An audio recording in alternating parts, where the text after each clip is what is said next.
So I thought it'd be kind of a cool video to show you how I factory program this board I designed called the trigBoard, which is an ultra low power platform for the ESP32. And a lot of what you see in this video can be applied to any ESP32 board, but basically what you see here is this little jig that I've put together that allows me to very quickly factory program the board with the base firmware, as well as do a full functional checkout of the board. So exercise every feature, make sure everything's working as expected.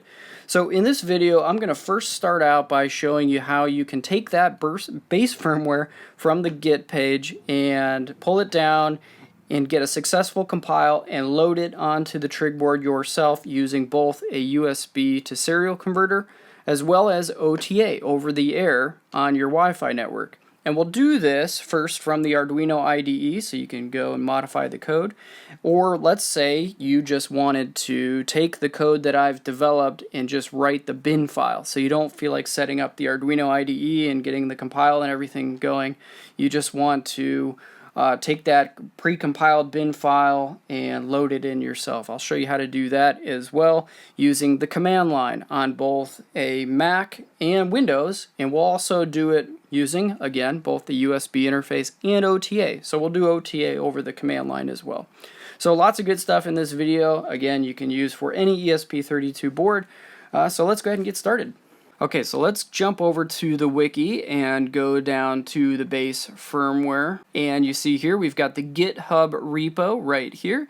So you'll go there, and here you can download the zip for the latest code I'm working on, or you could click release here and go and pull down the source code that was released with the board. At the time of making this video, all boards were shipped with this base firmware, 3.19.20. And once you download that, unzip it into your Arduino sketch folder, you can open it up, it'll look like this. Now if you've done a lot of work with the ESP32 already, you won't have to do these next steps, but if you've never loaded code onto an ESP32, you're going to first have to install the ESP32 in the board's manager so that you can target the ESP32. And if you go back to the wiki, you'll see here the ESP32 version we're using, v1.0.4 in the board's manager.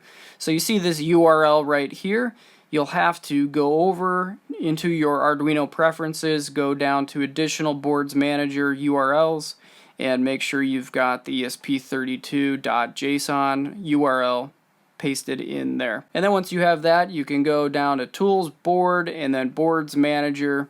You'll search for the ESP32 and install the 1.0.4, which I'm using now at the time of making this video.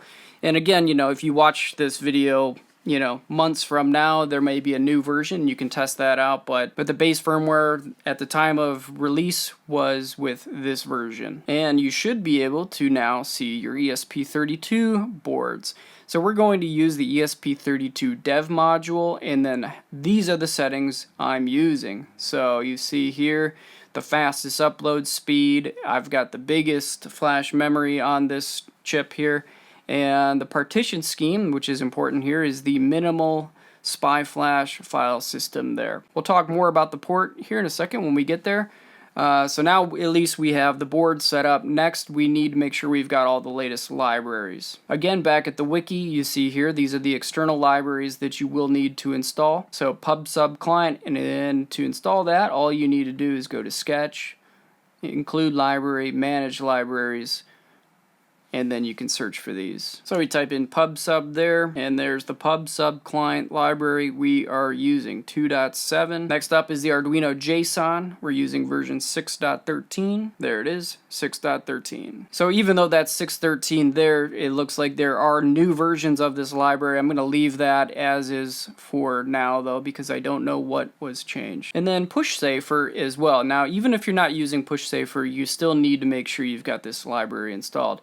I have it forked over on my GitHub page, so you'll just go here and download that zip, and then you can use the Arduino IDE here to install the library. Just go to Include Library, Add Zip Library.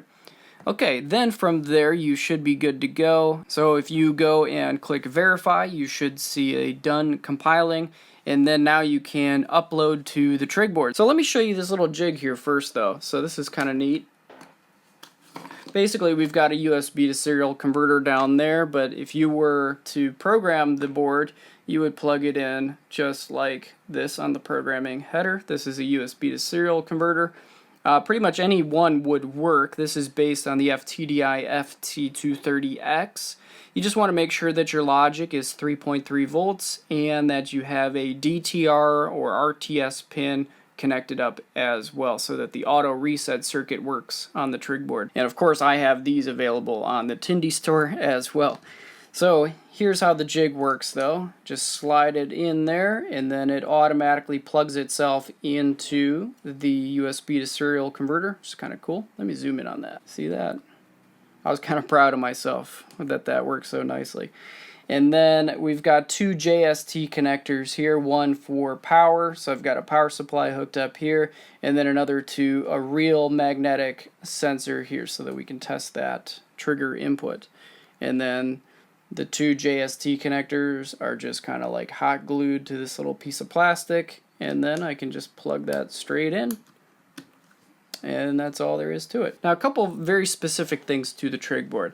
The base firmware keeps this in a deep sleep state, so even if you go to try and upload to it, it's totally powered off, so there's no way to upload code to it. So you need to make sure that right when you see the uploading there on the Arduino IDE that you wake it up, and then as soon as it wakes up it'll start programming. So let's do that now. Okay, and of course you're going to want to go back to Tools and select the USB port here. Okay, whatever one you've got. On a Mac, it looks kind of like this. On Windows, it'll be, COM port, whatever. And then you can go and hit upload. And just while that's compiling, the best way to wake up the trigBoard is to use the trigger input. You could also press and hold the wake button, or here it goes. It's uploading, connecting, and as soon as I remove the magnet, there it goes. So you have to wake it up. And like I was saying though, you could also configure the timer to wake it up every 5 seconds too, so that within 5 seconds of it starting the upload, the timer is going to wake it up and then it'll start the upload process. Alright, and the last thing you do is when you see this hard resetting via RTS pin, I'll usually go over and push the reset button just to make sure everything is reset and it's then operating normally.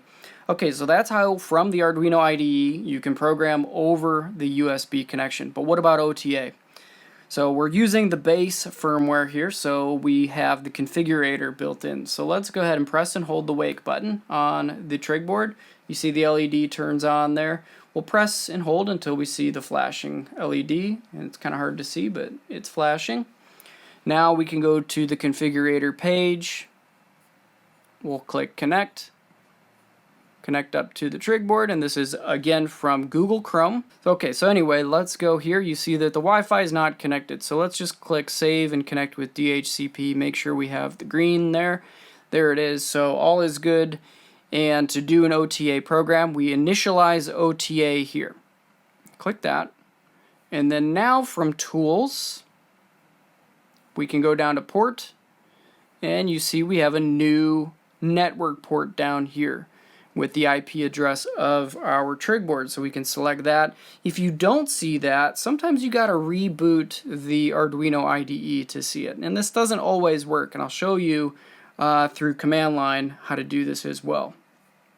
So now if we click upload, alright, and now the OTA process has started, so you'll see a status here with the percentage complete. Now this is over the Wi-Fi network. It's pretty slow and not very reliable.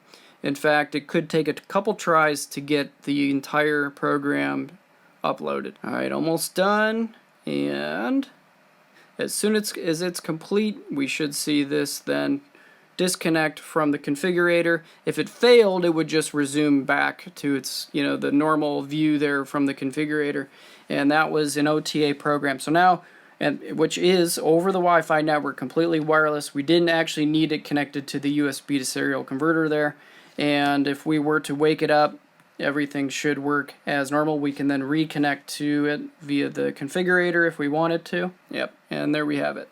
Alright, now we can talk about how to connect via how to program via the command line from the USB, OTA, and from Mac and Windows. So let's jump into that now. All right, so now we're going to get into command line programming, which really is nice for, like, if I just sent you a bin file and you wanted to upload that code without you having to go through this whole process of compiling it and getting all the right libraries. What if you're using different versions than me, or you're missing files, you're not sure, whatever.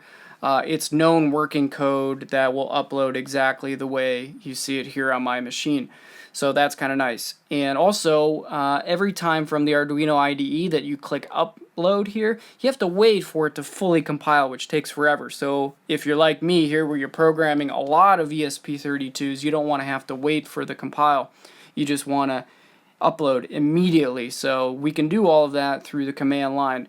So I've talked about this in other videos, but I'll just quickly recap it. Now, if you go to your Arduino preferences, make sure that you have show verbose output during, click both of these. And the reason for that is it gives you all this extra information down here. And the most important one for what we're doing here is the last one before it starts uploading. So the last time I uploaded was OTA. So you grab this last line and we'll take a look at it.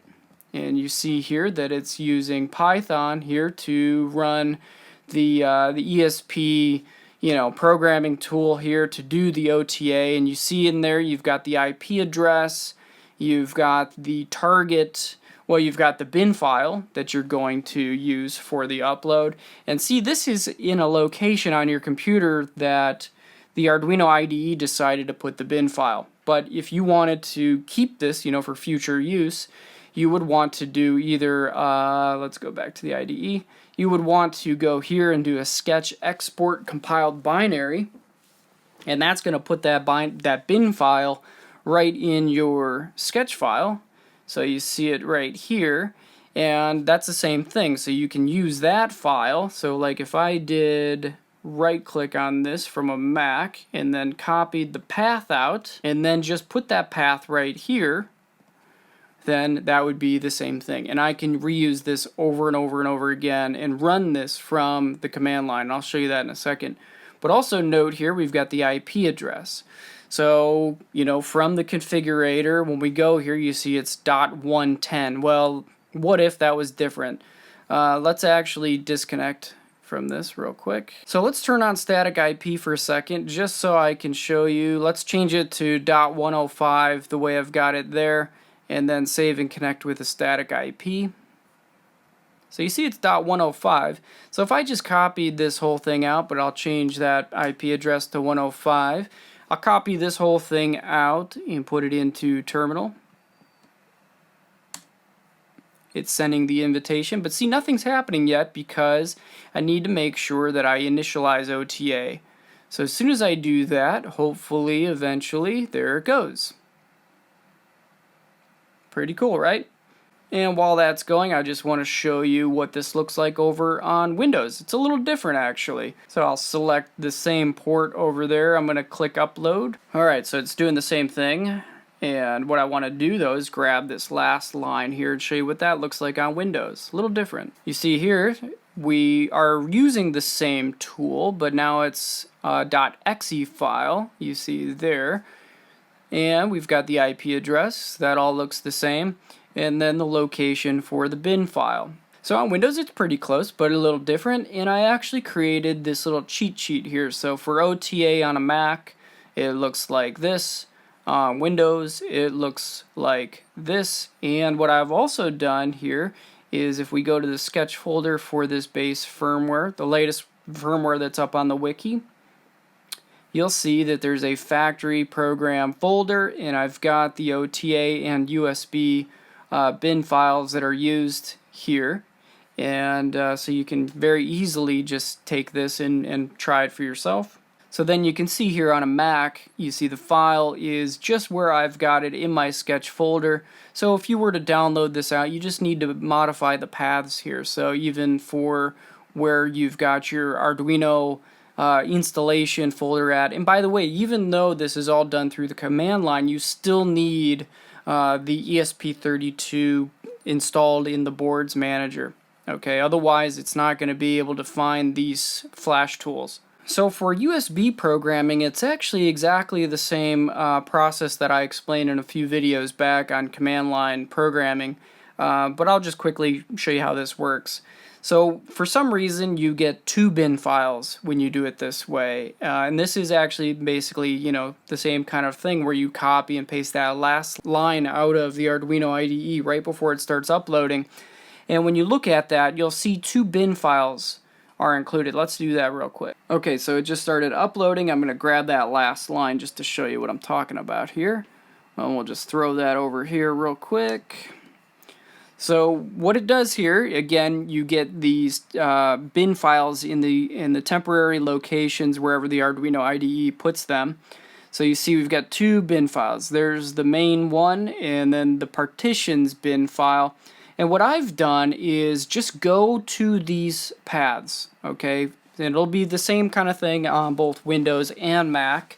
So I'm going to copy this out and then go to wherever that is on the computer here. Okay, so this is where it's putting those files. So what I'm going to do is just take these and copy and paste them somewhere else that I can use them, which was in this factory programming folder. So you see USB here, I just pasted both of those files right there. And now I can use these over and over and over again from the command line. So now in the cheat sheet you can see that the new paths for those bin files are in there. So there's the partitions bin and then the other files right there. So trigBoard V8 for base firmware factory program folder, USB, and I've got both of those in there now. So if I were to just take this whole line out, same thing on a Windows machine, I've got those down here as well. And on the Windows side, because I'm using a Mac and I had to use parallels, I put that factory program folder right on the C drive. So from my Mac though, I'll paste that right into terminal and then hit enter. And then let's wake up the trigBoard. There we go. And there it goes. And that's all there is to it. So we could do that over on Windows too, just for the heck of it. Now, by the way, if on Windows, and you might remember this from the last video I did on this, if you got any spaces in your folders or anything, you're going to need to put these paths in quotes like this. And I'll just do that now. Alright, copy that whole thing out. We'll go back over to Windows. You type CMD down here in your search bar. That'll launch the command here, the terminal, and then I will... Alright, there it goes. Had a couple weird things with the quotes in there. So now I've shown you how to OTA and USB program an ESP32 from a command line on both Windows, Mac, as well as loading the base firmware into the Arduino IDE and programming that from OTA and USB. So a lot in this video, maybe a little longer than I wanted it to be, but hopefully you found that useful. Thanks for watching.